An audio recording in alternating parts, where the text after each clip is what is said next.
Alors, dans cette partie, on va parler un petit peu des brokers. C'est très important de comprendre le rôle des brokers dans cette structure, de comprendre l'interaction entre le trader particulier et le broker. Pourquoi c'est important? Tout simplement parce que on doit voir à quel niveau, au niveau de cette interaction entre trader particulier et broker, à quel niveau ce premier, le trader particulier, tombe dans des situations où il a moins de chances de gain, probabilité de gain sur le marché. Alors, bien sûr, c'est ce qui est cherché par le broker. Alors, on va seulement voir comment le broker gagne son argent. Et ici, on va faire juste une petite différence entre les market makers, entre le STP, Straight Through Processing, et le ECN, Electronic Communication Markets, Networks, pardon. Et ça, après tout, vous allez comprendre qu'il n'y a pas vraiment une extrême différence. Pourquoi? Et ça, je vais le dire dans quelques instants. Alors, tout simplement, le broker gagne son argent principalement en prenant la position opposée. Pourquoi? Tout simplement parce que 90% des traders perdent sur les marchés. Et de là vient la réponse de la question. D'accord? Moi, je mets dans mon compte, je sais pas, 2000, 500 000 dollars, et je prends un effet levier je sais pas, de 10, de 50, de 100. D'où vient cet argent? D'où vient cet argent? Tout simplement, ça vient... le broker a un contrat avec une banque d'investissement, voilà, pour avoir un crédit. Ce crédit-là, après, est divisé, accordé aux traders particuliers, voilà, pour prendre une exposition supérieure à ce qu'ils ont au niveau de leur compte. Alors, le problème, c'est pas le problème, ou bien la chose qu'il faut bien comprendre ici, c'est que moi, je suis un broker. Pour partir chez une banque d'investissement, demander un crédit, je sais pas, de 200, 250 millions, 300 millions de dollars. Pour que je puisse demander ça, j'ai besoin d'une garantie. D'accord? Parmi autres choses. La garantie, c'est quoi? C'est l'argent que vous déposez, vous, comme trader particulier. Ça, c'est la première chose. La deuxième chose, c'est que si le broker prend un crédit au niveau de la banque d'investissement avec un taux, je sais pas, on va dire de 3%. Alors ce dernier est accordé au broker à 3,5. Donc le broker devient un broker de crédit, donc il gagne au niveau de la différence entre les taux. Donc le broker gagne. Et là, dans le cas de market makers, ils gagnent en prenant le côté opposé. D'accord?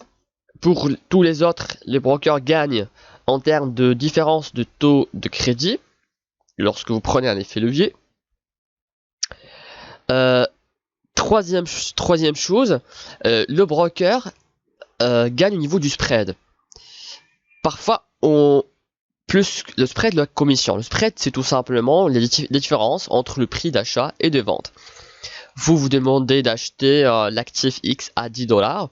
Le broker part sur le marché, il vous le donne à 10,02 ou 10,05. Voilà. Donc 0,5, ça c'est le spread. Plus le spread, il y a la commission sur le nombre d'actions. Par exemple, je ne sais pas, 2% sur chaque 100 actions. Parfois, la commission peut être le spread en même temps.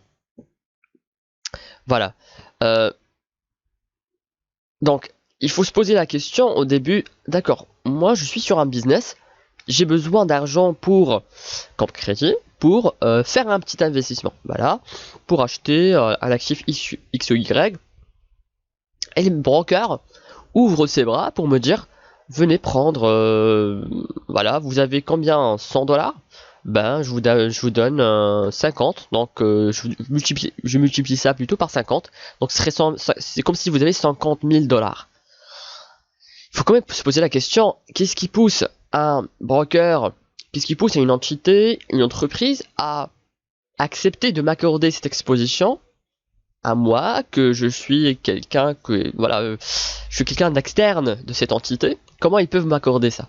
Bah, tout simplement, premièrement, c'est déjà relié à ce qu'on a dit tout à l'heure, que c'est 90% des traders sont perdants, donc ce qui veut dire que c'est broker qui va prendre le côté opposé, plus je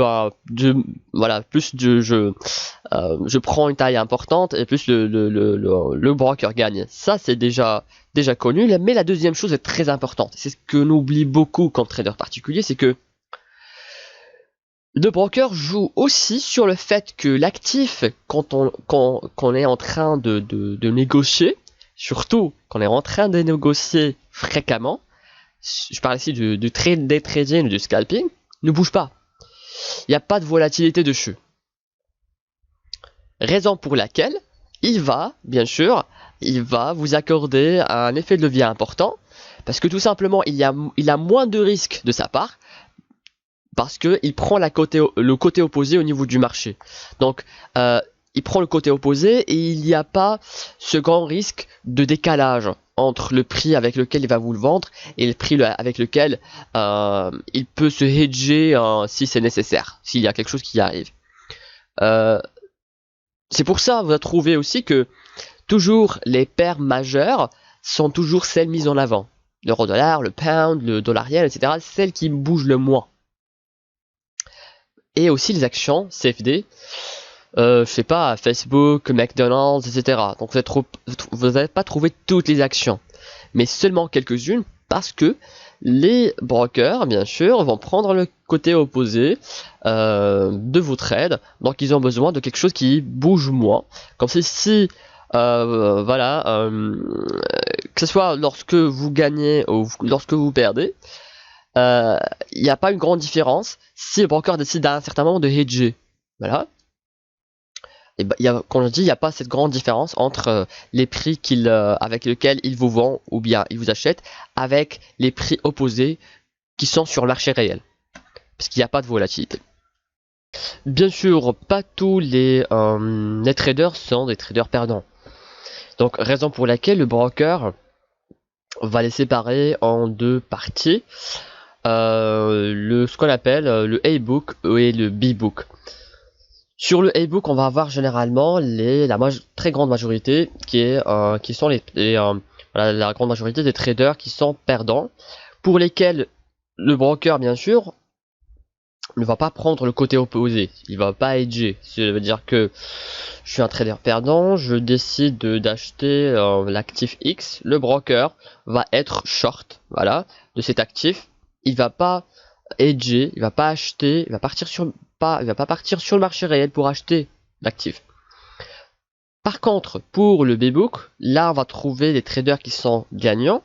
Lorsque je déclenche une position d'achat de l'actif X, le broker va être short, va me vendre cet actif, il va faire l'action opposée, c'est-à-dire il va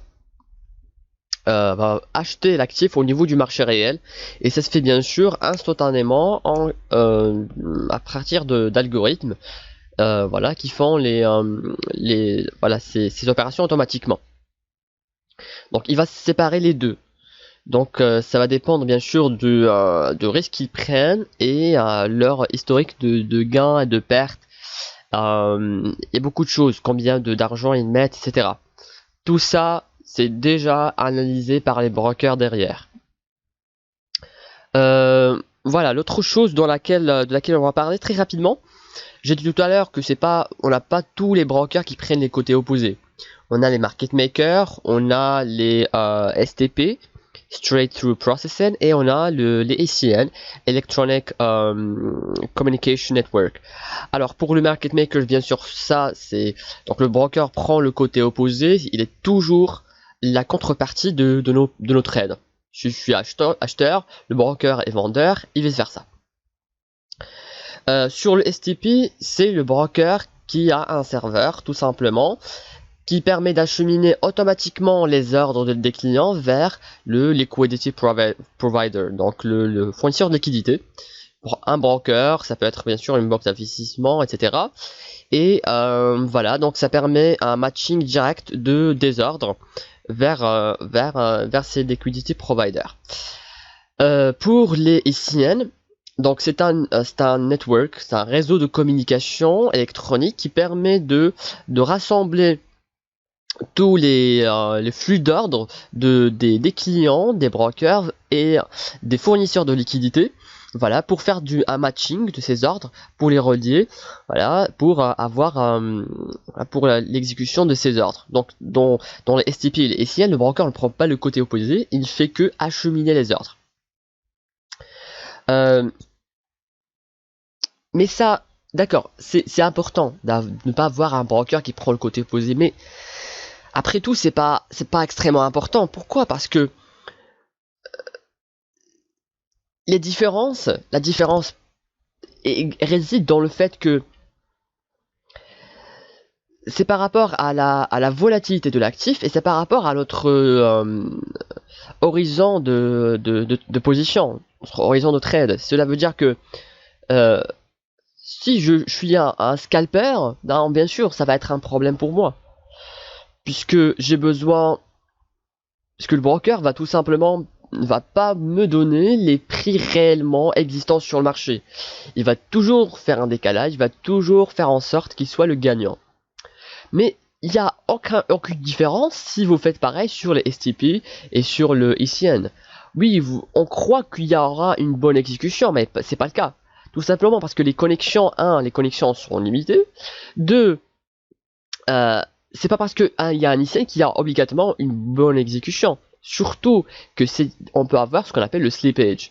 Cela veut dire qu'un retard, c'est-à-dire un retard au niveau de l'exécution, lorsque il y a un volume qui n'est pas important, un volume qui est baissier.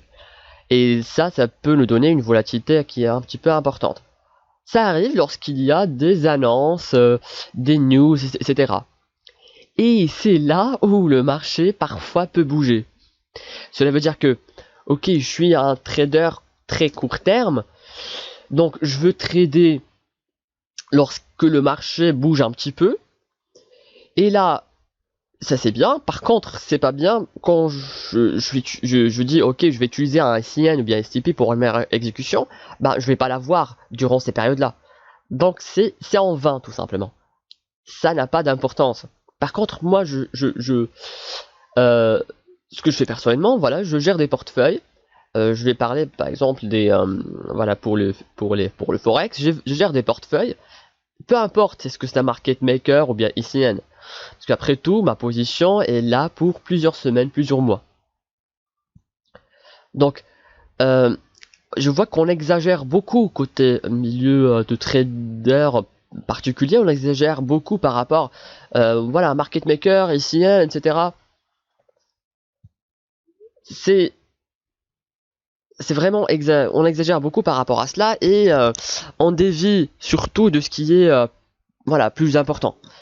Et le plus important, ce sont les points qu'on va voir tout de suite. On va trouver maintenant les brokers qui vont vous parler tout le temps de stratégies, de vidéos, des plusieurs stratégies. Et là, on va vous montrer des trading, du scalping. On va dire, écoutez, voilà, ce sont des stratégies de professionnels. Alors, c'est pas le cas. Il n'y a aucun trader particulier professionnel qui day trade principalement, à moins que la volatilité lui permet de le faire. Les fonds qui sont algorithmiques, ils ont déjà les outils, ils ont déjà ça, on va en parler sur notre vidéo. Ils ont déjà les outils, ils ont déjà les capitaux, outils, donc les algorithmes de monitoring de volatilité, de liquidité. Ils ont la possibilité de liquider les positions sur plusieurs exchanges, bourses, ou on va dire serveurs de bourse, ce qui n'est pas le cas chez les particuliers. Et vous avez trouvé qu'il y a vraiment beaucoup moins de fonds algorithmiques sur le forex, parce que après tout c'est un marché ici, c'est un marché de gré à gré. Donc c'est pas le cas, c'est pas ce qu'on peut trouver sur le futur, etc. Donc on va vous parler tout le temps de stratégie professionnelle entre guillemets. On va vous montrer après tout un graphique avec des traits. Si ça dépasse cette ligne, vous achetez en haut. Si ça passe cette ligne en bas, vous vendez. Vous attendez un croisement, je sais pas, de moyenne mobile avec le stochastique de 15 minutes avec je sais pas. Voilà. Donc on va vous dire que ce sont des stratégies professionnelles, alors que c'est que du bullshit. Tout simplement pour montrer aux gens que c'est ça le trading professionnel. Les traders professionnels tradent cet actif 100 fois par jour, même s'ils ne bougent pas. Si, c'est ce que les traders professionnels font. Donc vous devez faire pareil. Tout ça pour garantir à eux un gain et pas à vous.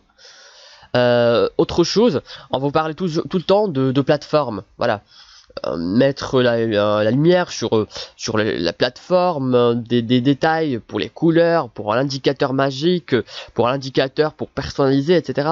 Des choses qui constituent vraiment moins que 1% du trading. C'est pareil pour les spreads, c'est pareil pour, on va dire, la rapidité d'exécution. Ben on s'en fiche de la rapidité d'exécution. Après tout, je suis pas sur le marché pour trader 100 fois par jour. Je suis pas là pour faire du market making, je m'en fiche carrément. Là, mon rôle, c'est comme celui d'un fonds, d'un hedge fund par exemple, ou bien d'un asset management, une division d'asset management sur une banque d'investissement. Voilà, mon but c'est j'ai un capital que j'essaie de préserver, de garder, et voilà, de fructifier cet argent, tout simplement. Ce qu'on va vous montrer aussi, voilà, on va dire, vous trader comme des pros. Voilà, donc comme je viens de dire, on va vous montrer des traders avec je sais pas combien d'écrans. On va vous dire qu'il faut s'intéresser à des choses qui comptent même pas chez les traders professionnels. Et on va, bien sûr, pour cela, on va vous mettre, on va faire des partenariats avec des éducateurs, des faux éducateurs, faux traders professionnels, bien sûr, qui sont là pour des commissions, qui ont ce qu'on appelle, qui sont des affiliés, tout simplement. Voilà, qu'ils ont ce qu'on appelle, je sais pas le mot. Voilà, ils ont voilà, j'ai oublié, ils ont des contrats tout simplement avec les brokers pour voilà, faire une publicité et gagner de l'argent sur les commissions, sur les trades des particuliers, des personnes qui leur filleul. Il y a aussi des marketeurs, des chaînes sur YouTube sur lesquelles vous trouvez tout le temps des interviews avec des brokers, au lieu que ce soit le cas avec des traders professionnels tout le temps, ou bien des traders particuliers pour échanger. On va vous parler de, je sais pas, de eToro, c'est vraiment les plus grands voleurs au niveau du marché pour les particuliers. On va parler de plusieurs autres brokers. Voilà, il n'y a trouvé que des marketeurs. On va trouver aussi des analystes, marionnettes qui sont là, qui vont vous montrer qu'ils sont professionnels avec des costumes, je sais pas quoi. Et ils vont vous dire, voilà, je pense que le dollar va faire ceci, cela aujourd'hui. J'ai des niveaux XY, voilà, aujourd'hui c'est la publication du chiffre d'emploi, je sais pas quoi, de NFP. On va montrer qu'il y a quelque chose d'important. La personne va parler comme si elle a déjà travaillé chez Goldman Sachs, je sais pas, pour vous faire croire que ce que vous êtes en train de faire, ce que vous êtes en train de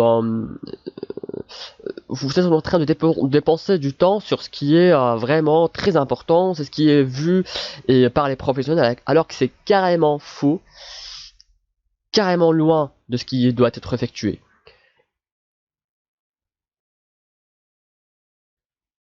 Alors ici on va voir l'approche professionnelle, l'approche qui est prise par les traders et les portfolio managers professionnels. La première chose, c'est l'adaptation. Ici je parle de on a déjà signalé au début les changements que l'industrie a connus. On va parler par exemple côté volatilité, donc beaucoup de fonds ont changé leur approche pour trader pour côté horizon de temps, donc ils ont des time frames qui sont plus importants au lieu de très court terme. Donc la mesure et le suivi de volatilité, c'est quelque chose de primordial et plus important. Voilà, il y a plusieurs aspects, je ne vais pas entrer dans les détails ici, mais l'adaptation. Ils peuvent chercher aussi d'autres zones dans le monde. Sont devenus plus ouverts sur beaucoup d'autres actifs et d'autres stratégies. Autre chose, c'est le processus, framework. Les traders professionnels ont un processus qui suivent. Ce serait le sujet de la prochaine vidéo. Il y a un processus qu'ils sont en train de suivre pour prendre n'importe quelle décision pour acheter ou vendre un actif. C'est pas, ils se lèvent le matin, ils ouvrent le graphique, où ils disent oh, il y a un double bottom, il y a head and shoulders sur l'or. Vous savez quoi? Je vais vendre, je vais acheter. Non, du tout, c'est pas comme ça. Bien, j'ai l'action XY, je sais pas, j'ai une figure ici, donc ce serait un achat, une vente. Du tout, c'est pas le cas. Il y a un framework qui est suivi pour qu'il faut respecter, voilà, sur toutes les positions. Troisièmement, ils fonctionnent d'abord pour préserver le capital et puis le faire augmenter dans le temps. Donc ils sont pas là pour faire les 5% et 6% par mois. Je vois des vidéos de personnes qui parlent de, je sais pas, des pourcentages qui s'en foutent. Je comprends pas vraiment comment ils pensent à durer dans ce jeu, à continuer dans ce jeu. Impossible. Oui, bien sûr, vous pouvez avoir plusieurs comptes. Par exemple 3 comptes ou 4 comptes. Sur 2 vous avez un risque vraiment minime et là vous cherchez pas un gain important. Ce que vous cherchez surtout c'est une continuation dans le futur. Voilà, l'effet laisser l'effet de taux composé faire son travail et avoir bien sûr un compte sur lequel vous prenez du risque. Oui, ça vous pouvez le faire, il n'y a pas de souci. Et sur ce compte-là, vous êtes bien sûr, vous êtes OK pour qu'il soit détruit à n'importe quel moment. Ce qui est fait au niveau des fonds professionnels, bien sûr, ils ont un compte, ils ont des objectifs, voilà, pour préserver le capital, pour augmenter le capital sur plusieurs années. Par contre, notre part, comme trader particulier, ce qu'on cherche, un gain rapide, voilà, donc on cherche à attirer un revenu mensuel de nos comptes de trading, ce qui est carrément risqué et faux, et très dangereux. Le quatrième point, c'est que ils font beaucoup attention aux conflits d'intérêts au niveau de l'industrie. Donc ils vont surtout pas croire beaucoup de choses de ce qui vient de l'extérieur. Ils vont surtout pas laisser accepter des idées, des trades, des idées de trading, des recommandations, etc. qui viennent de l'extérieur, des entités qui opèrent avec un conflit d'intérêts, qui cherchent bien sûr à ce que ce fonds soit perdant. C'est le cas chez nous comme trader particulier. On croit tout ce qui est dit par le broker ou bien par l'éducateur ou bien par le fournisseur du service je sais pas d'alerte, de trading, etc. Raison pour laquelle on le nomme dumb money. Voilà, il y a le smart money pour les professionnels, etc. Et il y a le dumb money. Donc la chose la plus importante ici, c'est que, comme je dis, ils font attention à chaque entité qui opère avec un conflit d'intérêt. Il essaie vraiment d'éviter une interaction avec cette entité-là. Il y a toujours un esprit de recherche, un esprit de challenger les idées qui sont là au niveau du marché. Et ça, vous allez même le trouver avec plusieurs idées de trading. Celle qui me vient à l'esprit maintenant, c'est celle du dollar 2017, sur laquelle j'ai perdu au début. Voilà. On parle tout le temps de dollar, c'est le trade de l'année. Acheter le dollar, le trade de l'année. La Fed va continuer une série d'augmentations des taux. Le dollar va exploser, il faut acheter le dollar. Alors que voilà, donc c'était un crowded trade comme on dit, donc la grande majorité des investisseurs a été positionnés sur le marché par rapport à cela.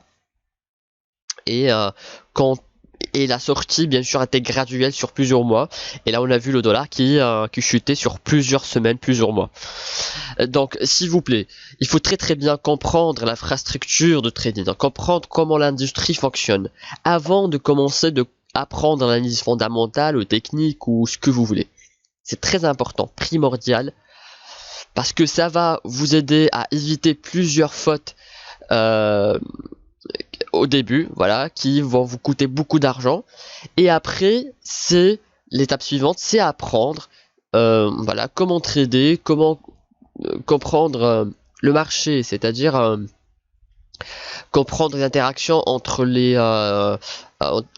différents marchés, voilà, comprendre l'analyse fondamentale, comprendre l'analyse technique, le risk management, la psychologie, etc. Donc, et la deuxième chose, c'est comprendre et voir comment éviter le conflit d'intérêts, comment éviter les informations, les idées fausses perpétuées par ces entités qui opèrent avec un conflit d'intérêts. C'est de essayer d'éliminer au maximum le bullshit qu'on voit sur internet, le bruit du marché, le bruit de ce qu'on trouve toujours sur internet, de personnes avec qui ont des agendas derrière, de vendre des bouquins, des formations, ou bien qu'ils opèrent avec des brokers, etc. Donc ça, éliminer, on va essayer de faire le contraire de ce qui est perpétué par les brokers. On va pas détrader, on va pas scalper, on va prendre des positions court terme quand la volatilité nous signale de le faire. Là, on sera présent dans le marché, on va prendre des positions court terme. Et là, lorsque le marché sera calme, ce qui est le cas dans 80%, même plus, 80% des cas, là on va revenir sur le portfolio management, on va gérer les portefeuilles, on va laisser les positions courir sur plusieurs semaines, plusieurs mois, être tranquille, à l'aise, voilà, avoir un pas en arrière et faire un monitoring des choses sans aucun problème. Merci beaucoup d'avoir suivi cette vidéo, cette deuxième partie jusqu'à la fin. Voilà, je vous remercie beaucoup pour l'encouragement que j'ai reçu de la part de plusieurs personnes. Et comme j'ai dit au début, il y a beaucoup de choses que vous allez entendre au niveau de ces vidéos, que vous allez voir au niveau des blogs, que vous n'allez pas accepter, mais ça serait honnête, c'est la réalité. Il faut deal with it, comme on dit en anglais. Il faut l'accepter. Il faut voilà, commencer à penser d'une façon différente. Et comme j'ai dit, toutes les informations que je donne ici seront gratuites et sur laquelle vous pouvez donner votre avis et que vous pouvez surtout voir avec des vrais professionnels. Et là, vous allez décider est-ce que ce que je dis est vrai ou non. Et voilà, je vous remercie beaucoup d'avoir pris le temps de voir mes vidéos. N'hésitez surtout pas à visiter le site web, les pages Facebook et Twitter. Et je vous dis à la prochaine fois. Merci beaucoup.